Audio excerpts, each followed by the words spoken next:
It's time for the Wednesday edition of the North Shore Drive podcast from the Pittsburgh Post-Gazette. I'm your host, Chris Carter. We got a special guest, one of the biggest analytical minds in football right now, Aaron Schatz. If you've ever heard of DVOA, he created it. We're going to talk to him about the Steelers' new quarterbacks and how they're looking to build with them, all here on the Wednesday edition of the North Shore Drive podcast from the Pittsburgh Post-Gazette. Let's get into it.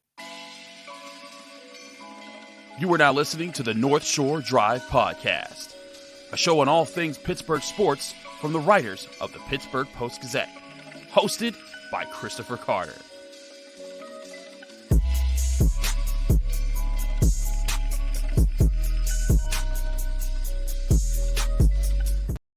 Hello, welcome to the Wednesday edition of the North Shore Drive podcast. I'm your host, Chris Carter. As always, you can find this show on your favorite podcasting apps and on YouTube. Like this video if you enjoy it. Subscribe to this channel to get all of our Monday, Wednesday, and Friday episodes of the North Shore Drive podcast, as well as all the content that comes out from all of our Post-Gazette sports writers.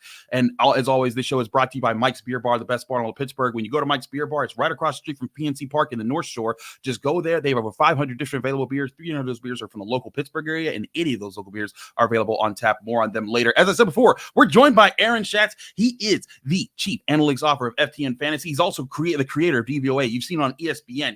He's been all over the place. He votes on the All Pro and MVPs. Aaron, thank you so much for joining us here. How have you been? Hey, I'm good, man. Off season is agreeing with me. I'm working on prep for our book. You know that we do the big preseason annual every year, and I'm working on prep for that right now. So I'm just kind of in the weeds on stats from last year.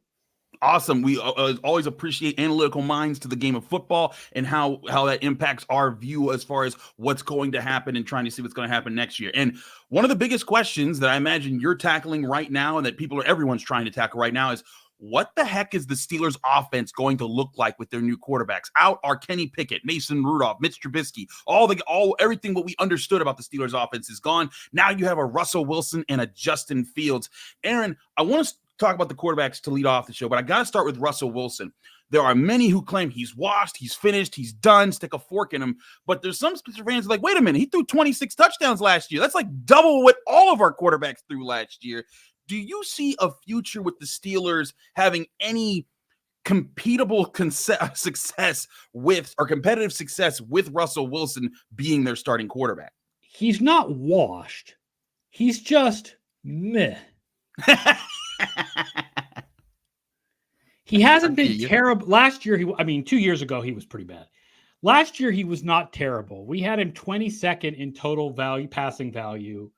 And he was a little bit below average, you know? Mm-hmm. So I think that's what you're getting with Russell Wilson. You're getting a little bit below average with some highs and some lows, right? He'll make some decisions that'll drive you nuts, and he'll do some good things too.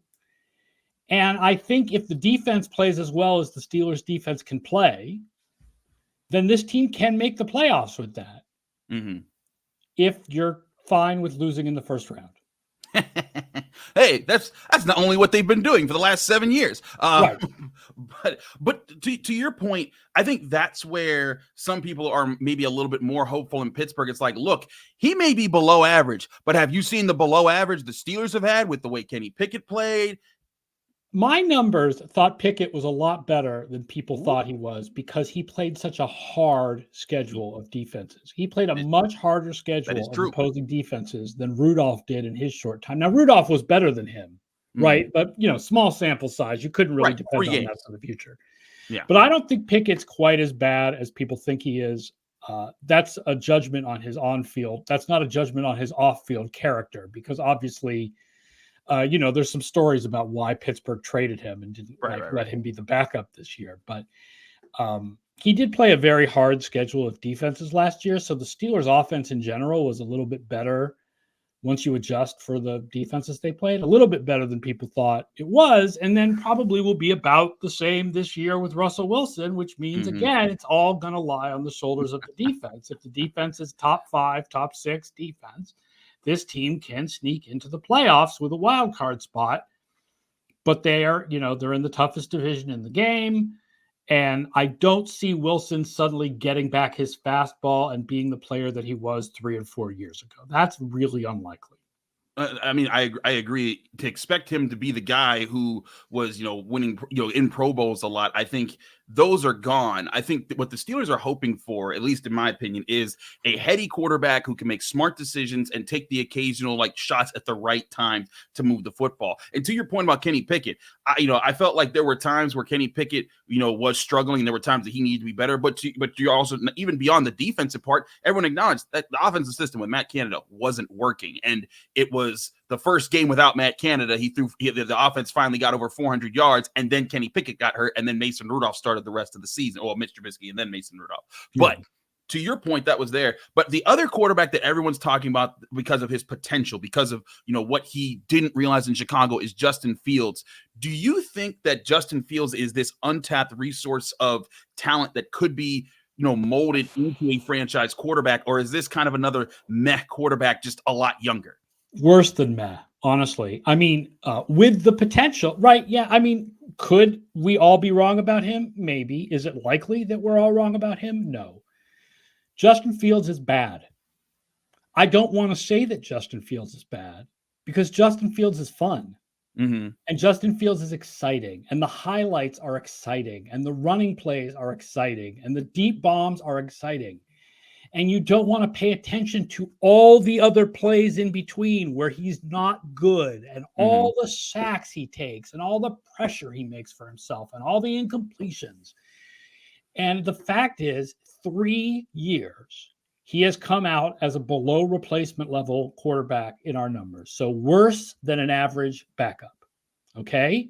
3 years. Do you know how incredibly rare it is for a player to be at that level for his first 3 years and then turn into an actual reasonable NFL starter? There's basically 2 guys who have done it in the last 40 years. And that is Alex Smith. And if you want to call him a reasonable NFL starter, given the way his career was up and down and up and down, Jeff George. Ooh, those are not great comparisons. There is a little bit, his throwing style, there's a little bit of an interesting comparison there. Like, what if Jeff George was not a dick? Right? Like, then he'd be Justin Fields, right? Mm-hmm. But it's just not likely. It's not likely that Justin Fields, I don't want it to be this way, but it is. It's very rare for a quarterback to be this bad for 3 years early in his career and suddenly get it. So let me ask you this, because you said you guys were higher on Pickett than most people. Do you think Pickett has better tools or has a better chance at someday becoming a better quarterback than Justin Fields does than him? Yeah, I mean, yeah, I think the likelihood that Pickett would become okay. So here's the problem, right? Like, what are you asking about? Are you asking me who's more likely to become a mediocre NFL starter or who's more likely to become a good NFL starter? A solid, so someone that can become a dependable quarterback, not a superstar, but someone that can quarterback a team, lead them, and be a guy that's not the leading quarterback, but the guy. I mean, if you're asking me who's more likely to become Derek Carr, the answer is Pickett. Okay. If you're asking me who's more likely to out of nowhere turn into freaking like Josh Allen or something, the answer is clearly Fields. Interesting. Right? Because the thing is, Pickett doesn't have the natural talents that Fields does. But the in-between plays, I know this sounds weird to Pittsburgh fans. Again, you got to adjust for the defenses they played last year. All the in-between plays, all the like just kind of random regular downs and whatever. He's been better than Fields. He just has. I realize his arm talent is not super exciting and his personality has issues. And I mean, I don't want him on my team right now, but I mean, I feel he was better last year than Fields if you look at his entire resume rather than just the highlights. Obviously, the highlights for Fields are much better because Fields, but both of them played on teams where they were basically driven by defense, right? Chicago's defense came on, especially in the second half of the year. So, Fields was winning games, but Fields wasn't really winning games. Jalen Johnson was winning games, and Montez Sweat was winning games, really. No, I feel you. I think it's interesting to look at that comparison. Also, do know this: there is a portion of the Steelers fan base that is like, yes, I agree. That it's the Pitt fans who have been screaming that Kenny Pickett was wronged.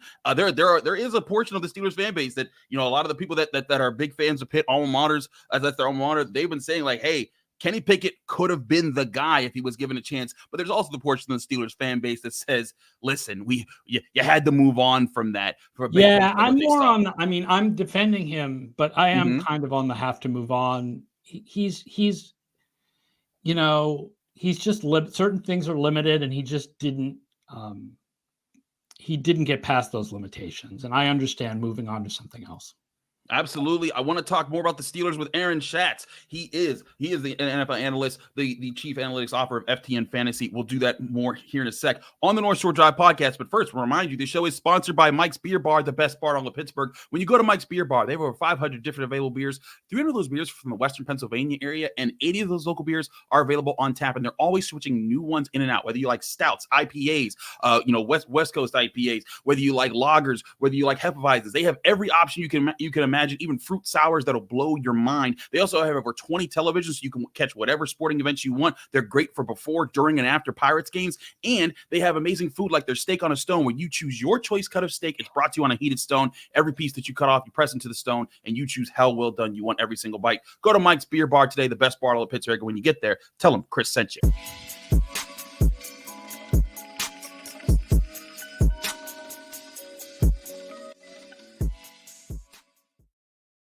Back here on the North Shore Drive podcast from the Pittsburgh Post-Gazette, Chris Carter, your host, here with Aaron Schatz, the chief analytics officer of FTN Fantasy, creator of DVOA. Aaron, I want to ask you about the current approach that we are seeing here at the Post-Gazette. We're all over the draft, and I'm not going to ask you about the targets and the specific players, but it seems like there is a major emphasis from the Steelers right now to improve their offensive line, particularly at center and offensive tackle. Say, hey, the goal of next year's team is to make them a run-first team that is more of a balanced group that takes pressure off of the quarterback to have to be the playmaker and kind of play into how Arthur Smith's offense worked back when he was the offensive coordinator in Tennessee, and less what it was like in Atlanta. Is that a foreseeable future? Like, is that a foreseeable way to make an offense competitive with the type of defense the Steelers have in today's NFL? I mean, listen, the general point of analytics, the general belief of football analytics is that passing is more powerful than rushing. And in general, you want to build a pass-first offense, not a run-first offense. That being said, Arthur Smith's offense in Tennessee absolutely worked by being so heavily based on fear of the run and play action and quality play action fakes. And offensive line has more to do with the running game than people usually give it credit for, and less to do with pass protection than people give it. Like, a general rule is the quarterback has more to do with his own pass protection than we tend to think. And the running backs have less to do with their stats than we tend to think. So if you want to go with a run-first offensive lineman, and I definitely think that center and left tackle are positions where they could use upgrades, then yeah, by all means, rock it, man. Like, I'm not against that thrust for the draft. Make sure you consider position scarcity. You don't take centers in the first round in general, right? You take centers later on. You take your tackle in the first round, and it's a deep draft at tackle, and then you get your interior offensive lineman later. That's where we've talked a lot about on this show, is that we anticipate, like, at the start of the offseason process and looking at the draft, everyone was screaming, Jackson Powers Johnson, you got to get a center in the first round. And every time it's like, no, let's grade him out versus the value of some of the offensive tackles. You got guys like Amarius Mims, Talisa Fuaga, J.C. Latham. Any one of those three, if they're available at 20, are better options in my opinion. Centers you take in the first round have a pretty good track record. It's just the centers you take in the second and third rounds also have pretty good track records, right? Exactly. I mean, look at what Creed Humphrey's doing for the Chiefs right now. A late second round pick for the Chiefs. And I think that's where the Steelers do want to go, is addressing that there. But I also think that, and tying this back to our last segment with the quarterbacks, the run game mixed with maybe a deeper passing game could be a big factor for the Steelers as far as trying to build some sort of balance, and less of the dink and dunk, more of the, hey, let's try to hurt him with Najee Harris and Jalen Warren, and then hit him deep with George Pickens. And they need another wide receiver in the draft because they need a wide receiver in the draft. And that's the other problem, Aaron. They have so many needs. offensive tackle, center, wide receiver, corners a legitimate need, and a younger defensive lineman. There's so many things that I feel like they have to hit on, and they do have 4 picks in the first 3 rounds, but that's still a lot of holes to fill. They won't hit on all of them. Right. And they're going to go 9-8 again. Like Tomlin. I mean, is that a reason for optimism or pessimism? I mean, it's one of the great debates of fandom, right? Would you rather be a team that's always in competition to make it to the playoffs and at least play into January? Or do you want your team to bottom out and completely rebuild, knowing there's a possibility you'll bottom out, draft a quarterback on top of the draft, he won't be any good like Bryce Young, and then you're just going to suck for a long time? Like, I mean, it's an interesting fan debate. I'm going through it right now. For those who don't know, I live in Worcester, Massachusetts. I'm a Patriots fan, right? My team, great for so many years, is now terrible. And it's like, do you miss the year? Like, would you rather be going 9-8 and 10-7 every year? Or is it good to bottom out? No, maybe Drake May is the man. Like, it's an interesting fan debate about what we want as football fans. There's some people in Pittsburgh who feel like it would be better for the Steelers if they just fired Mike Tomlin, tanked for about 3 to 4 years, and then all of a sudden, like, maybe they land. Well, you don't tank for 3 to 4 years in the NFL, man, because you only get guys on 4 years on their rookie contracts. You tank for 1 year. Well, that's the thing. But I agree there. But I also say people need to watch out for what they ask for, because whereas people look at the Bengals. They got Joe Burrow and Jamar Chase, and they're right in it now. But like, look at teams like the Jaguars that took forever to tank, and they picked in the top 10 for like a decade. Look at the Rams before Sean McVay. They picked in the top 10 for like a decade. It is not as easy to go into the tank and come out of it as some people make it seem. And that's why I stand on the side of the debate. It's like, look, does it stink that the Steelers haven't won a playoff game since the 2016-2017 season? Absolutely. But I don't think it means, hey, they should just go into the tank, get a high pick, because let's say they did that this year. Who's the quarterback they're taking? Shedeur Sanders? Like is that going to be the right? Next year's draft is not supposed to be particularly good. The quarterbacks are not supposed to be particularly good. Obviously, we don't know. A year ahead of time, somebody might break out. I mean, the thing is, if you ask me who's the most likely to be a winning quarterback of a really good Pittsburgh team in the next 2 or 3 years, Russell Wilson, Justin Fields, or some quarterback they could take in this year's second round. Ooh.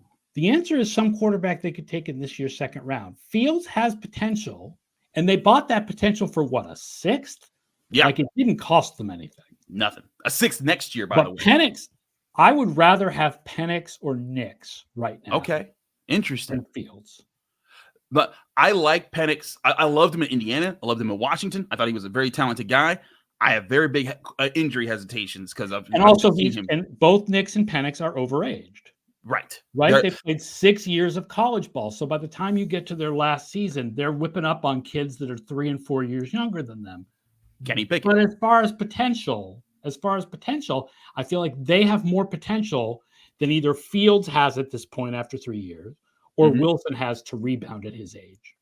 Absolutely. Listen, I hear you on that, and that makes a lot of sense. And I think it would behoove the Steelers to have a young quarterback who can be in the room for multiple years, where let's say they're not ready this year or ready next year. Imagine after a year of Russell Wilson, a year of Justin Fields, then you have a guy who is in Arthur Smith's system, has developed, and he's part of the team. He has a relationship with George Pickens or whoever the targets are at that time. The problem is, if you take Penix or Nix, that's a wide receiver or an offensive tackle you're not taking. Exactly. Which lowers your chance of going 9-8 this year. It makes it more likely you have a losing record this year, even though the potential is not strong for the future. I don't think Nix and Penix are like secret superstars or anything. But we're all bad at projecting quarterbacks, and so there's a possibility there, right?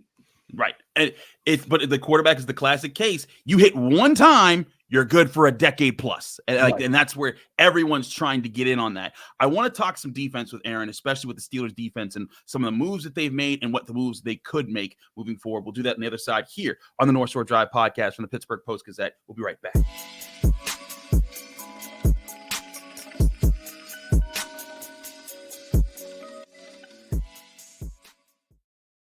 We're back here on the North Shore Drive podcast from the Pittsburgh Post-Gazette. I'm your host, Chris Carter, here with Aaron Schatz. He's the Chief Analytics Officer of FTN Fantasy, creator of DVOA.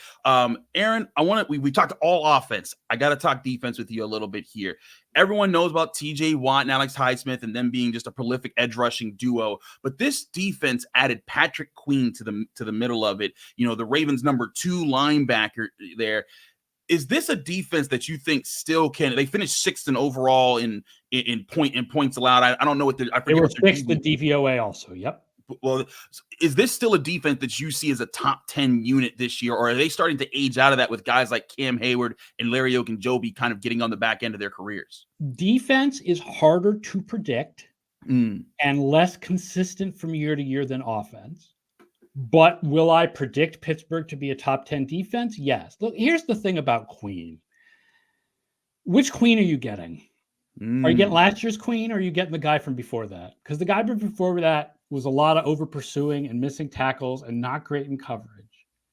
And how much of his playing so well last year was the ability to be next to Roquan Smith, and therefore that changes what his responsibilities were, because Roquan could do a lot of the stuff that Queen couldn't do, and McDonald, coordinates it in that fashion.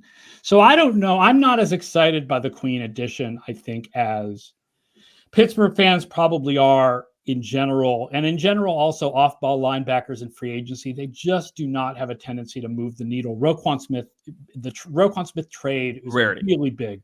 Yeah. Really big exception. But all the players that the Steelers already had were so good that it's not like all of a sudden I feel like TJ Watt's going to fall apart or something, right? I mean, Hayward is old. For the most part, those guys are good. Porter is young. Porter should get better. The cornerback depth is a problem. Like you said earlier, they need to draft a cornerback. I'm looking at their depth chart now, and you've got Porter, and they've got Jackson, who they picked up from Carolina, and then Darius Rush is listed as the nickelback. I'm not even quite sure who that is, and then a bunch of guys I've never heard of. So they could definitely use corners. You haven't heard of Luke Barku? No, I have not heard of Luke. I know a lot about a lot of players on 30. It's hard. Let me tell you, it's hard to do this and follow 32 different teams. No, I totally get it. Right? So you don't know the depth guys on a lot of these teams. And I'm looking at the depth chart, and I'm like, I guess Corey Trice was a 7th rounder. He was a 7th rounder, and he was a 7th rounder that some predicted higher, but still. Thomas Graham, who are these people? So, they definitely need help at the cornerback position. I agree there as well. Another move that they made was also another former Raven. Granted, he played on 2 other teams as well, but DeShaun Elliott. Yep. And I think DeShaun Elliott by himself, he's not a game changer alone. He can be a good depth piece. He could be a good role player. But I think the important role that he could play for the Steelers is his presence could allow Minkah Fitzpatrick to go back to playing traditional free safety, where he's the center fielder. He's not lining up in the slot or lining up at the extra linebacker sometimes. Whereas last year when he did that, he certainly helped against the run. He made a lot of tackles, but he had 0 interceptions. And the Steelers need him to be the leading interceptor he was the year before that, and the years that he's been a first-team All-Pro safety. Is that a future you still foresee with Minkah Fitzpatrick? Well, interceptions are pretty hard to predict. So they are tough. He could play that free safety position and play it well, and still only pick off 2 passes for the year. But yeah, I think that that's a better way to use him. And I think that Elliott does allow them to use him in that fashion. And I think that Elliott is a good addition for that reason. And he's a good player in general. I'm not going to argue with that addition. That's a good one.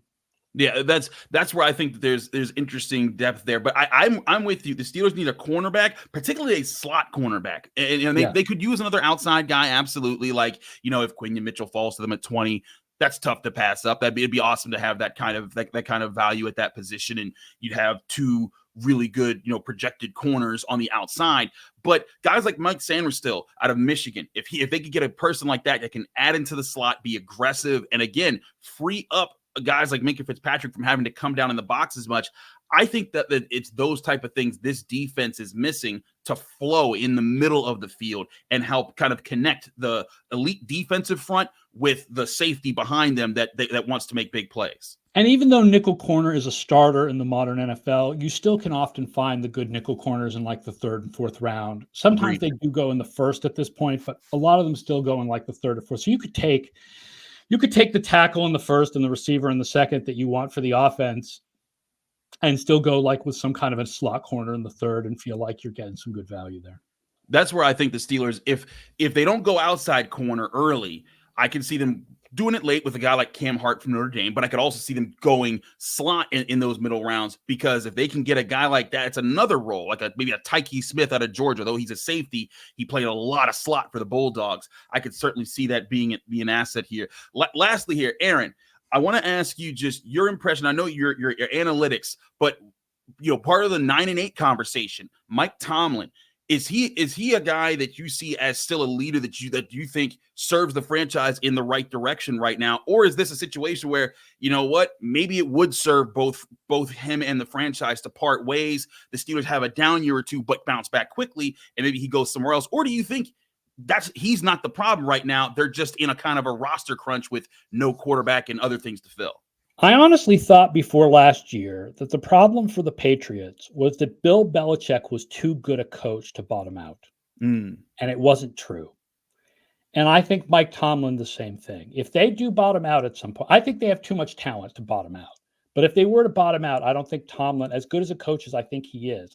Okay, so Tomlin is great at the things that analytics people can't measure. And that doesn't mean he's not great. Like, I will talk about how I wish he was better at hiring offensive coordinators, and I wish they would pass the ball more. And I can talk about how he's not aggressive enough on 4th downs. But when it comes to managing personalities in a locker room, I don't know if there's anybody better in the NFL. If you look at the personalities he's had to manage, mostly that he kept Antonio Brown bottled up for all those years. But Tomlin is superb at the not measured, right, intangible stuff. So, and it's the Steelers' tradition to just have one head coach for a long time. You don't want to be one of those franchises that goes through a new head coach every 2 or 3 years. So honestly, keep him through the dip. If he's okay with a dip, if they need to do a dip year next year or something, let's say they go 7-10 this year, and Watt gets some big injury, and Hayward gets old, and the quarterbacks don't work, and you're like, you know what? We got to do a rebuilding year. If he's on board with it, you want him after that, because he's still a really good head coach. So I don't think he's any part of a problem. I know there are people who don't like certain things that he does, and I don't like certain things that he does. But overall, the package of head coach is really positive with Tomlin. He's Aaron Schatz, the Chief Analytics Officer of FTN. I have a question for you. Can I go? Okay, hit me with it. I have a question for you as I prepare and look into the year. Is Calvin Austin a thing? I think Calvin Austin hardly played for 2 years, and they drafted him to be their slot receiver. Is he going to do something this year? What is this guy's deal? Calvin Austin needs to learn how to get off the line. When he is not pressed, he is dangerous because he can get loose. And like once he gets into his breaks, he can explode on you. But the problem is, and teams realize this pretty quickly, if you jam him at the line, he doesn't have a counter for it. And maybe some of it needs to be, hey, he learns how to use his feet, his quick feet to get, loose and to become less of a target. Personally, I love watching film. I think he presents his chest a little too much. If he's able to disguise that a little bit better off the line, I think it'll be harder for him to get jammed. But his size was always a detriment in his career. But in college, he made it work. And I think there's a lot of excitement for the speed that he had. He had a long touchdown this past year. I think he even scored again in the playoff game they had. But he either has to learn how to beat the press, or they have to put him in situations where he can't be pressed. Otherwise, he's just going to be a fast guy that's just on the field for no reason. It's interesting because before they signed the 2 veteran free agents, when they traded Johnson, it was like, oh my God, it's Pickens and Austin and nothing. Yeah. And now there's Jefferson, whatever. And Watkins, Watkins has his talents, but it would be good for them if Austin could step up and become a thing. It would be really good for them. I think it would behoove them to do what what a lot of teams do is reinvest at the wide receiver position in the first 3 rounds. From what I understand, it's a good year for receivers, dude. It's a great year for receivers. You could get a guy in the 3rd round. If a Malachi Corley falls to you in the 3rd round, or like a guy like Roman Wilson or someone like that, just another athlete that you can pair with George Pickens. McCaffrey. Oh man, I like some Luke McCaffrey. And he's even later. Like, some people reject him in the 4th or 5th round. Like, if they could just get a guy who can contribute and be a solid number 2 to George Pickens, and then the pressure's off of Calvin Austin to be the number 2, I think that would work out for them. I also think they need to be looking at guys like Tyler Boyd. I don't know what his asking price is, but just getting another veteran in the room. Obviously, Boyd is still out there as a free agent, and unlike with T. Higgins, you don't have to negotiate with Cincinnati. So I don't know when Boyd's going to sign somewhere. Yeah, it's a very good question. He's a local Pittsburgh guy, so a lot of people are wondering. Yeah, he came from Clarendon, also went to Pitt. Bring him home. Absolutely. He's Aaron Schatz of FTN Fantasy, the Chief Analytics Officer. Aaron, thank you so much. You've been very enlightening on this show. As always, you can find our show here, the North Shore Drive Podcast, on your favorite podcasting apps and on YouTube. Like this video if you enjoy it. Subscribe to this channel to get all of our daily content from the Pittsburgh Post-Gazette. We're back Friday with more on your Pittsburgh Steelers right here on the North Shore Drive Podcast. Thank you for tuning in to another episode of the North Shore Drive Podcast from the Pittsburgh Post-Gazette. If you watch this video on YouTube, please like the video and subscribe to our channel. For all the sports coverage from the Post-Gazette that we have to offer, visit post-gazette.com.